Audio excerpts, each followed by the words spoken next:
Okay, thank you. An electron at rest is initially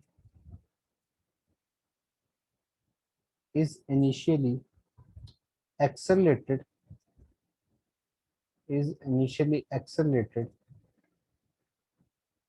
through a potential difference of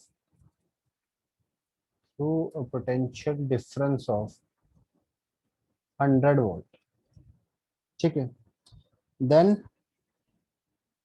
it has a then it has a de Broglie wavelength of lambda 1 angstrom. ठीक है. it it it then get retarded it then get retarded through it then get retarded through 16 volt 36 volt 36 volt potential difference, and then has and then it has and then it has wavelength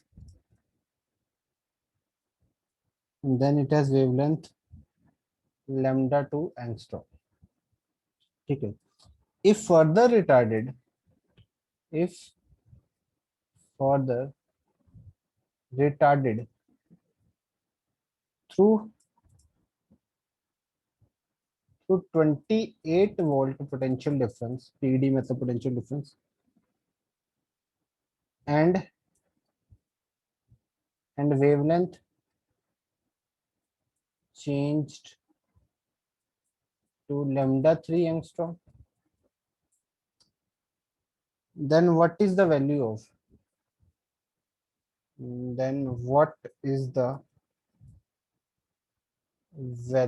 of lambda 1 upon lambda 3 minus lambda 2.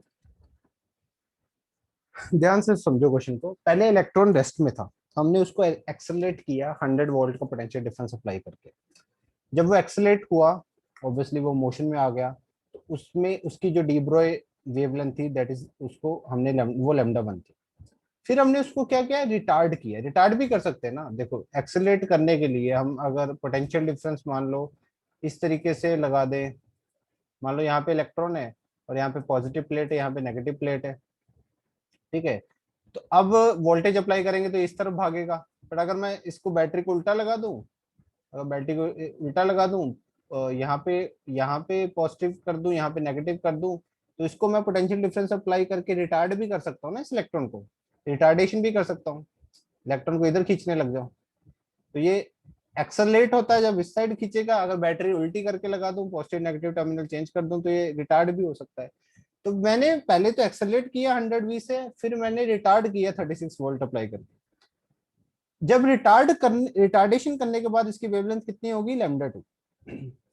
और फिर मैंने further retard किया 28 volt apply करके, फिर इसकी wavelength कितनी होगी, lambda 3. और फाइनली मेरे को इसकी वैल्यू बतानी है, इस lambda 1 upon lambda 3 minus lambda 2 की वैल्यू बताती है कितनी. करो इस क्वेश्चन को, करो.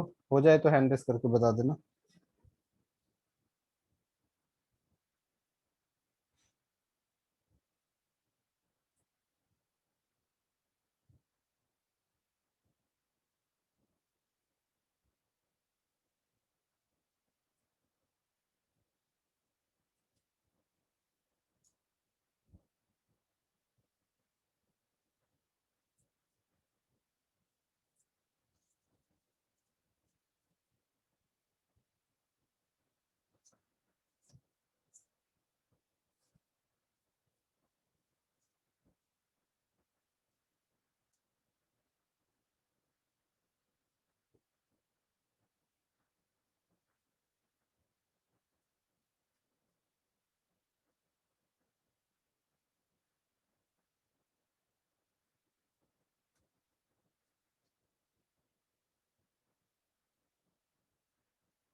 थोड़ा जल्दी जल्दी करेंगे क्वेश्चन, क्योंकि इस चैप्टर को अब थोड़ा सा जल्दी खत्म करना पड़ेगा। वैसे तो हम सिलेबस वाइज आगे ही हैं क्योंकि हमने मोल कंसेप्ट खत्म कर दिया है, बट अब ये चैप्टर का थोड़ा सा इशू हो गया, तो इस चैप्टर को जल्दी थोड़ा खत्म करना पड़ेगा, फिर हम स्लोली स्लोली आगे नेक्स्ट चैप्टर से हम स्लोली चल सकते हैं।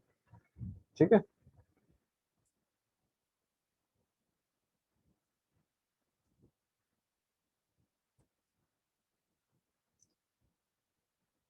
एक मिनट लो और फिर मैं सॉल्व करते हैं मिलके।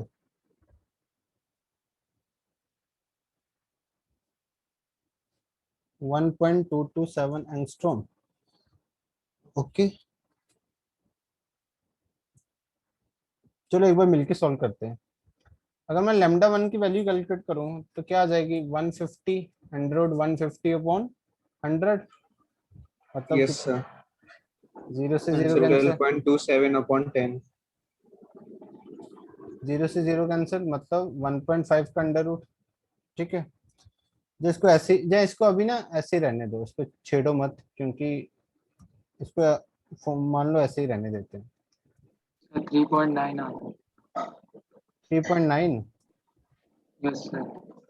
देखते हैं एक बार, चलो लेमडा टू कितना आ जाएगा।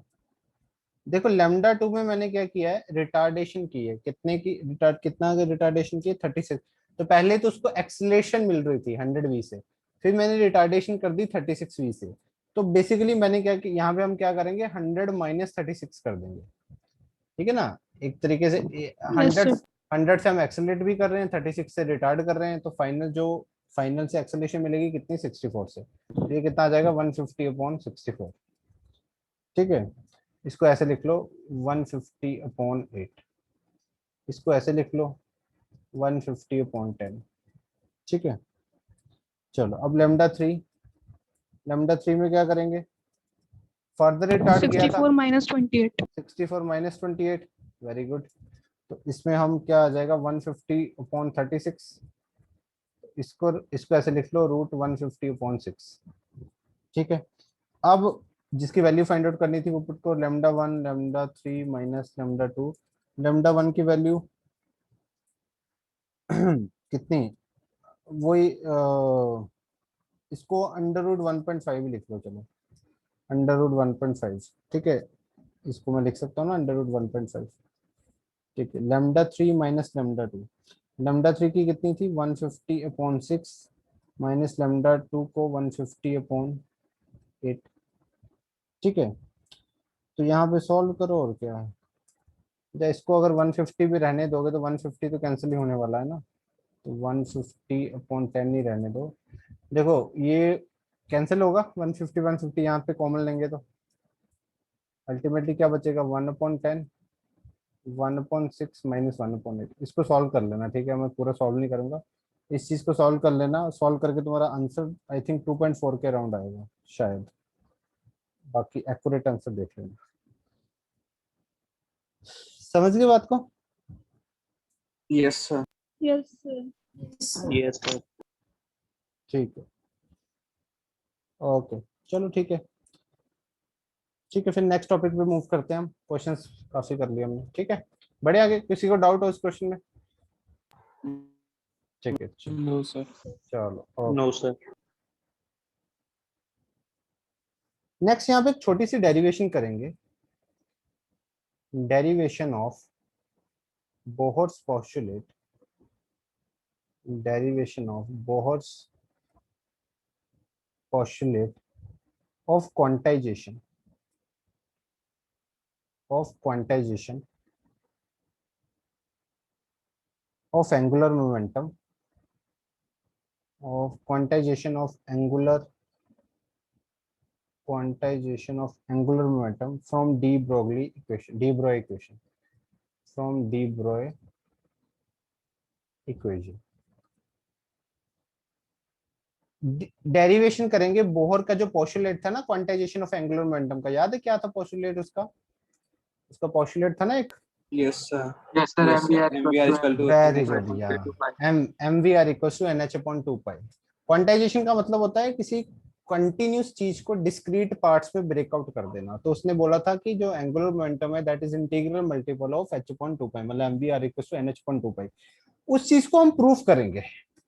वो बोहर की बात बिल्कुल सही थी, वो बोहर की बात बिल्कुल सही थी, बट बोहर की लिमिटेशन अगर तुम्हें याद हो तो बोहर को उसका पता नहीं था कि ऐसा क्यों हो रहा है। बोहर को उसका क्वांटाइजेशन का वो रीजन नहीं दे पाया था, वो क्वांटाइजेशन का रीजन नहीं दे पाया। तो डी ब्रोय इस चीज को एक्सप्लेन कर सकता है। तो डी ब्रोय ने कैसे एक्सप्लेन किया देखते हैं। तो लिखो यहाँ पे according to de Broglie, according to de Broglie concept, the electrons are not, de Broglie के अकॉर्डिंग इलेक्ट्रॉन्स क्या है, वेव है ना, electrons are not only particle, मतलब वो सिर्फ पार्टिकल नहीं है, but also have wave character, but also have wave character associated with them, उनके पास वेव करेक्टर भी है। ठीक है, therefore the circumference, therefore the circumference of orbit should be, of orbit, circumference of orbit should be integral multiple of wavelength, should be integral multiple of wavelength। अब देखो ध्यान से सुनना इस बात को, ध्यान से सुनो। बोहर क्या बोल रहा था, बोहर के अकॉर्डिंग क्या है, यहाँ पे बीच में न्यूक्लियस है, यहाँ पे न्यूक्लियस है और इलेक्ट्रॉन इसके अराउंड रिवॉल्व करता है किसी ऑर्बिट में, बोहर का ये मानना था। पर डी ब्रोय ने क्या, डी ब्रोय ने कहा कि इलेक्ट्रॉन एक माइक्रोस्कोपिक पार्टिकल, इसका मास बहुत ही कम है, वेलोसिटी बहुत ही ज्यादा है, तो इलेक्ट्रॉन का वेव लाइक करेक्टर भी होगा, उसका वेव करेक्टर भी होता है, उसके साथ एक वेव एसोसिएट भी होती है। तो अकॉर्डिंग टू डी ब्रोय, इलेक्ट्रॉन इस ऑर्बिट में, इस सरकमफ्रेंस में वेव की फॉर्म में रिवॉल्व कर रहा है, इस तरीके से, इस तरीके से वो वेव की फॉर्म में रिवॉल्व कर रहा है। ठीक है, इस तरीके से वो वेव की, ये थोड़ा अच्छा नहीं बना, बट ये उसका कहना था कि सरकमफ्रेंस में वेव की फॉर्म में वो रिवॉल्व कर रहा है। और इसमें उसने बोला, देखो आधी वेव की नाम की कोई चीज एग्जिस्ट नहीं करती, वेव या तो पूरी होती है, वेव क्या होती है, कंप्लीट होती है, किसी पर्टिकुलर लेंथ में कंप्लीट वेव्स होंगी, 2 3 4 5 6, आधी वेव्स नाम की कोई एग्जिस्ट नहीं। या तो किसी पर्टिकुलर लेंथ में, मान लो ये एल लेंथ है, इसमें या तो एक वेव या दो वेव या तीन वेव या चार वेव या पांच वेव या छह वेव, आधी नाम की कोई वेव एग्जिस्ट नहीं करती। तो ऑब्वियसली इस सरकमफ्रेंस में भी, अगर मैं इस सरकमफ्रेंस को देखता हूँ, इस सरकमफ्रेंस में भी कुछ वेवलेंथ होगी, मान लो एक हो सकती है, दो, कुछ वेव्स होंगी, एक दो तीन चार पांच, कितनी भी हो सकती है। ठीक है, मान लो इस तरह का सरकमफ्रेंस है और भी बड़ा है, तो ऐसे इलेक्ट्रॉन रिवॉल्व करेगा वेव्स की फॉर्म में, तो कुछ वेव्स हो सकती है, मान लो एक दो तीन चार पाँच छह सात आठ, कुछ वेव्स होंगी। ऐसा नहीं होगा कि आधी वेव होगी या 2.5 वेव होगी या 3.5 होगी, कुछ वेव्स होंगी ना, वेव पता ही है तुम्हें क्या होती है, यहाँ से लेके यहाँ तक पूरी एक वेव हो जाती है, जितनी वेवलेंथ होती है वो एक वेव होती है। ठीक है, ये चीज पता ही है तुम्हें, ये एक वेव होती है ना। तो कुछ वेव्स होंगी इस सरकमफ्रेंस में। ठीक है, तो उसने क्या बोला, डी ब्रोय ने क्या बोला कि ये सरकमफ्रेंस जो ऑर्बिट का होगा, that this should be integral multiple of the wavelength, wavelength के अगर मान लो 5 वेव्स है, तो ये जो सरकमफ्रेंस है विच इज 2 पाई आर, तो 5 इंटू लैम्डा होना चाहिए अगर 5 वेव्स है, और अगर 10 वेव्स हैं तो 10 इंटू लैम्डा हो जाएगी, 12 वेव्स है तो मतलब कुछ ना कुछ इंटीग्रल मल्टीपल ऑफ लैम्डा होगा, जितनी भी, डिपेंडिंग अपॉन जितनी वेव्स है, डिपेंडिंग अपॉन जितनी वेव्स है। ठीक है, इस डायग्राम को बना लेना। ठीक है, तो उसने क्या बोला कि जो 2 पाई आर होना चाहिए विच इज सरकमफ्रेंस, वो किसके इक्वल होना चाहिए, n into lambda, n into lambda. अब देखो, अब यहाँ पे तुम लेमडा की वैल्यू पुट कर दो, according to de Broglie lambda की वैल्यू कितनी होती है, H upon M V, H upon Yes, M sir. V, lambda equals to H upon M V according to de Broglie, put कर दो, ये एम वी उधर ले जाओ और ये 2h इधर ले आओ, हो गया प्रूफ, कर दिया प्रूफ। देखो इसके अकॉर्डिंग प्रूफ हो रहा है, डी ब्रोय ने ये प्रूफ कर दिया कि जो एंगुलर मोमेंटम होता है वो integral multiple of H upon 2 pi होता है, वो integral multiple of H upon 2 pi होता है, M V R equals to N H upon तो इस तरीके से ये डी ब्रोई ने एक्सप्लेन किया था कि इलेक्ट्रॉन का वेव लाइक कैरेक्टर भी होता है, इस तरह से उसने एन लैम्डा के इक्वल रखा, वहां से जो अपनी वेवलेंथ थी इलेक्ट्रॉन के साथ जो एसोसिएट होती है डी ब्रोई वेवलेंथ, उसको पुट किया, यहाँ से इसको प्रूफ कर दिया। समझ गए बात को? अब यहाँ, Yes, sir. हाँ, अब यहाँ पे नोट डाल के कुछ पॉइंट्स लिखेंगे। फर्स्ट पॉइंट लिखो इसमें। फर्स्ट पॉइंट है number of waves made by an electron, made by number of waves made by an electron in nth orbit of hydrogen, in nth orbit of number of waves made by an electron in nth orbit of hydrogen is n। इसको proof भी कर देते हैं कैसे। पहले simple से देखो, जितना ऑर्बिट नंबर होगा उतनी ही उसमें वेव्स होंगी। मान लो फिफ्थ ऑर्बिट है तो नंबर ऑफ वेव्स कितनी होगी 5, सिक्स्थ ऑर्बिट है नंबर ऑफ वेव्स कितनी होगी 6, सेवंथ ऑर्बिट है नंबर ऑफ वेव्स 7। समझ गए? तो number of waves electron made जो करता है nth ऑर्बिट में वो कितनी होती है, n होती है। इसको प्रूफ भी करते हैं, ठीक है, इसको प्रूफ करते हैं। यहाँ तक लिख लो जल्दी से। यहाँ तक कोई डाउट किसी को? क्लियर? तो यहाँ तक लिख लो एक बार, इसको प्रूफ करते हैं इस चीज को, ये n कैसे आ रहा है।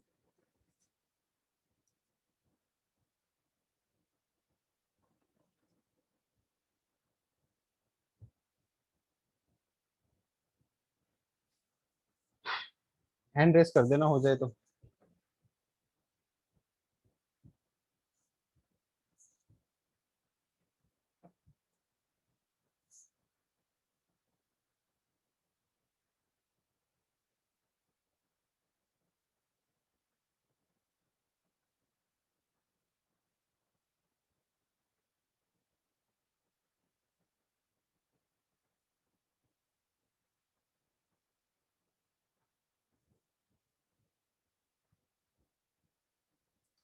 ये तो तुम्हारी अटेंडेंस भी भेजनी है, एक सेकंड, एक सेकंड रुकना बस।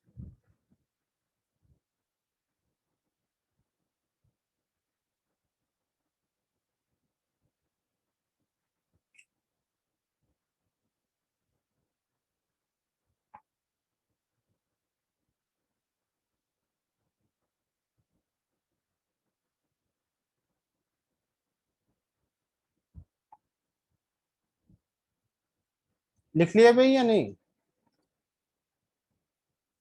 Yes, sir. तो हैंड रेस कर दो ना Yes, भाई, तभी मेरे को पता चलेगा। ठीक है, ओके चलो, इसको प्रूफ करते हैं इस चीज को। देखो,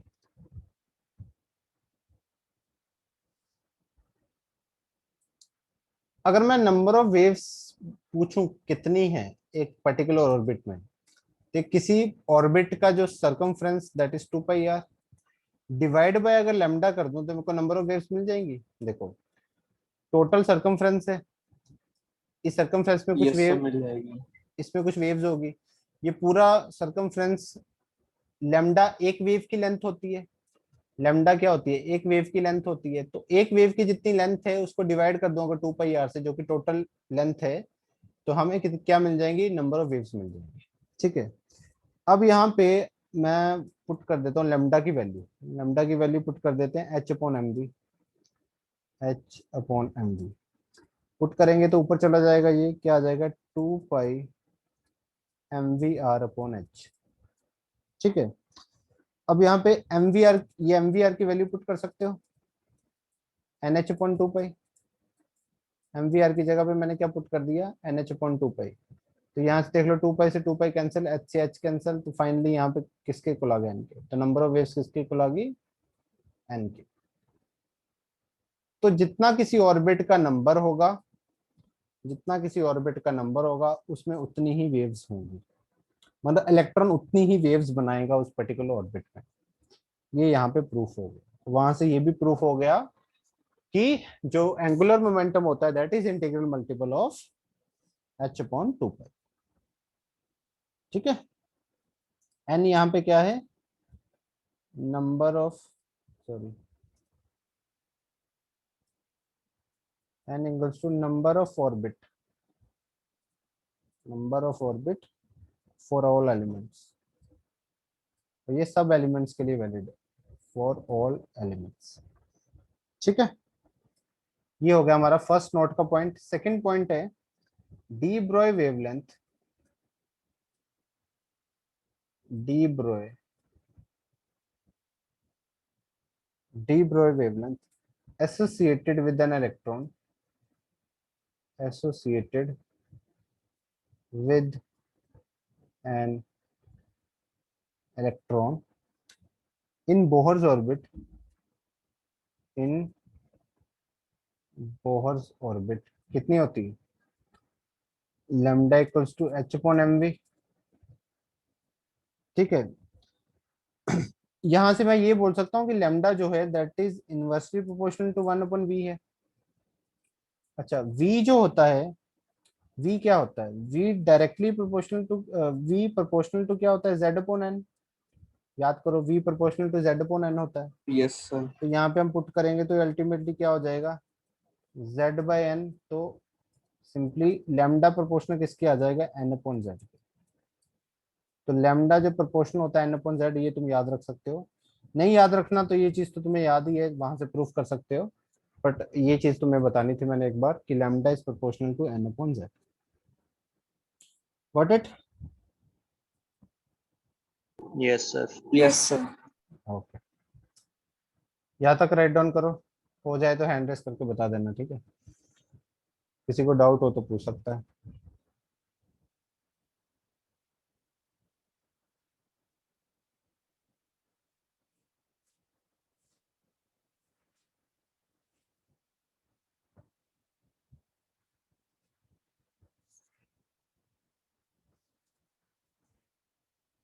ठीक है, आगे बढ़ते हैं।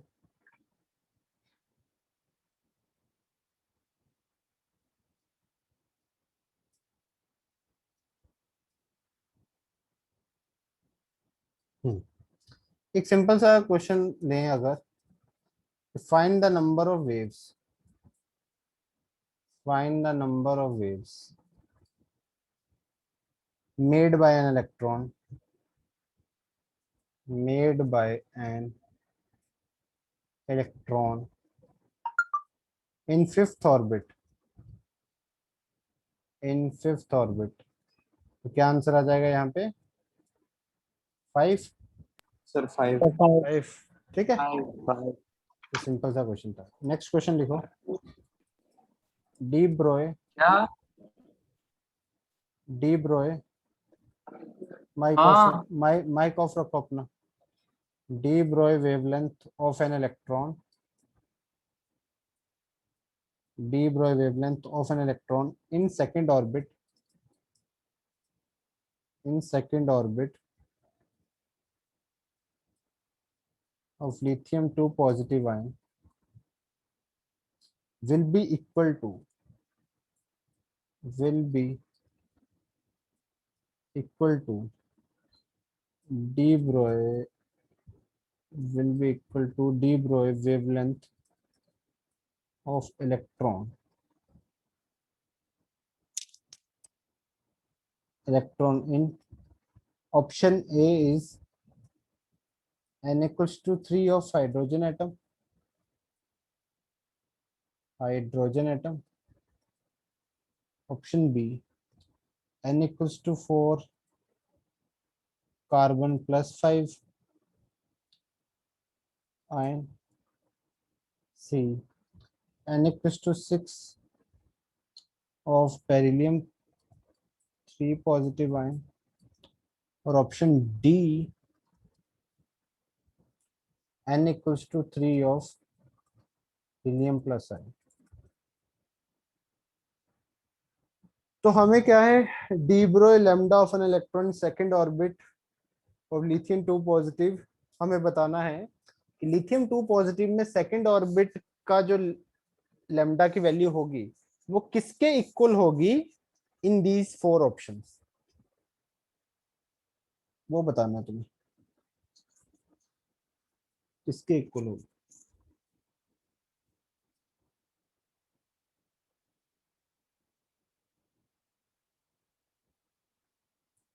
कम ऑन, सर बी वाले। अभी very good, B. B is the right answer, very good.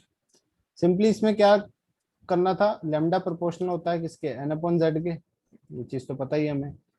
तो अब देख लो यहाँ पे लिथियम 2 पॉजिटिव वाले में देखें तो ये एन अपॉन जेड की वैल्यू क्या है, एन की वैल्यू 2, जेड की वैल्यू 3, तो 2/3 था इसके लिए, और यही सेम चाहिए था इसके लिए। तो इसके लिए कार्बन वाले के लिए अगर हम देखें तो कार्बन के लिए एन की वैल्यू कितनी, 4, और उसकी वैल्यू जेड की वैल्यू 6, तो इसको भी कैंसिल करेंगे तो 2/3 आ जाएगा। तो यहाँ पे भी सेम आ रहा है, लैम्डा प्रोपोर्शनल आ रहा है 2/3, तो दोनों में सेम आ रहा है, दैट मीन्स लैम्डा दोनों का सेम है। ठीक है, समझ गए क्वेश्चन, बोलो डाउट है किसी को? No sir. No sir. Okay चलो ठीक है। अब यहाँ पे हमारा डी ब्रोई वाला पूरा फिनिश होता है। अब नेक्स्ट कॉन्सेप्ट यहाँ से स्टार्ट करेंगे, which is Heisenberg's uncertainty principle. Heisenberg's uncertainty principle, ठीक है, बहुत ही इंटरेस्टिंग कॉन्सेप्ट। तो यहाँ पे आगे चीजें बिल्कुल बदल जाएंगी। देखो थोड़ा थोड़ा तुम्हारा जो मॉडल है नील बोर का वो फेल होना स्टार्ट हो गया है। काफी हद तक इसने मतलब फेल करने की कोशिश की है डी ब्रोय ने, क्योंकि उसने सब चीजें पार्टिकल मान के कैलकुलेट की हैं नील बोहर ने, और इसने बोल दिया कि नहीं उसका वेव लाइक करेक्टर भी होता है। अब अभी तक भी बट नील बोहर का मॉडल पूरी तरह से फेल नहीं हुआ था, बट हाइजेनबर्ग का जो प्रिंसिपल आएगा उसके बाद तो काफी ज्यादा हाइजेनबर्ग का मॉडल, सॉरी नील बोहर का मॉडल फेल हो जाएगा। तो next is Heisenberg's uncertainty principal. बहुत ही इंटरेस्टिंग कॉन्सेप्ट है, मजेदार। और ये भी जो मॉडर्न फिजिसिस्ट होते हैं, मॉडर्न फिजिक्स के जो भी साइंटिस्ट थे, मॉडर्न साइंस के, वो सब, ये डी ब्रॉय हो गया, हाइजेनबर्ग हो गया, श्रोडिंजर हो गया, ये सब इन्होंने बेसिकली फेल किया था इसका मॉडल जो अपना नील बोर का था। और ये बस बेसिकली ये सब बंदे, इन सब बंदों ने एक नई ब्रांच की, मतलब डेवलप की एक नई ब्रांच साइंस की, विच इज क्वांटम फिजिक्स, या क्वांटम केमिस्ट्री भी बोल सकते हो, या क्वांटम मैकेनिक्स भी बोल सकते हो। ठीक है, मेनली इसको क्वांटम फिजिक्स के नाम से जाना जाता है।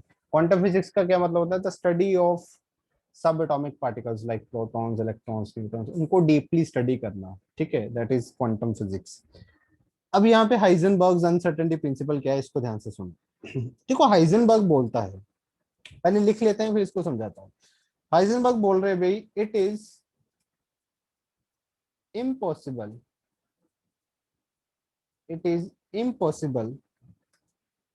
to calculate, yeah, it is impossible to determine exact